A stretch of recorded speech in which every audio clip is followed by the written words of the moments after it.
MR.GamerMan, and today I am going to show you a real hidden gem in the Nintendo Switch world of amazing games. I swear that you will love this fantastic and amazing game. If you like The Witcher 3 and Skyrim, you will love this game. So relax and enjoy this video. Join me as I dive into the world of Kingdoms of Amalur on Nintendo Switch and see if I can rediscover the magic and complete the game in just one weekend.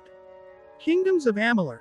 Re-Reckoning is finally here on the Nintendo Switch, and I couldn't be more excited to dive back into this action-packed RPG.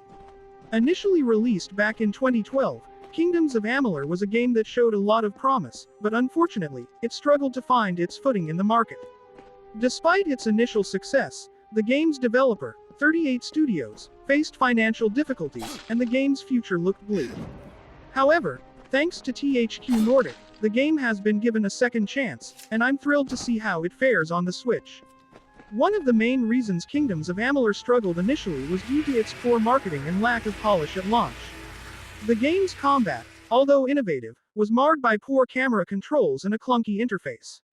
Additionally, the game's story, while interesting, was often overshadowed by the sheer amount of side quests and distractions. These issues, combined with the game's poor optimization, made it a chore to play for many gamers.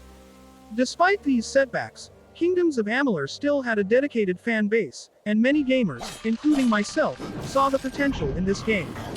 The game's world, Amalur, was rich in lore and history, and the combat, when it worked, was incredibly satisfying. However, the game's poor reception led to a decline in sales, and it seemed like Kingdoms of Amalur was destined to become a forgotten gem.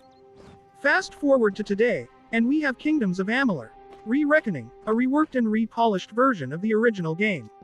So, what's changed? For starters, the graphics have received a significant boost, with improved textures and character models. The combat has also been tweaked, with a new, more responsive camera system and improved controls. Additionally, the game's UI has been streamlined, making it easier to navigate the game's many menus and options. One of the most exciting features of the Switch version is the ability to play the game on the go. Being able to explore the world of Amalur in handheld mode is a game changer, and it's amazing how well the game translates to the Switch's portable mode. The game's performance is smooth, and the controls are surprisingly intuitive, even in handheld mode. But what really sets the Switch version apart is the new content and updates. The game now features a new difficulty mode, as well as a slew of new quests and characters. These additions add a fresh layer of depth to the game, and I'm excited to explore them further. The game's soundtrack has also been remastered, and it sounds incredible on the Switch. One of the most exciting aspects of Kingdoms of Amalur: Re-Reckoning is the fate shift system. This innovative mechanic allows players to manipulate the fate of NPCs, changing the course of the game's story in multiple endings. It's an incredible feature that adds a whole new layer of replayability to the game. In conclusion, Kingdoms of Amalur: Re-Reckoning is a fantastic rebirth of a game that deserved a second chance. With its improved graphics, tweaked combat, and new content, this game is a must-play for both new and returning players. Thanks for watching, and I'd love to hear your thoughts on Kingdoms of Amalur: Re-Reckoning in the comments below.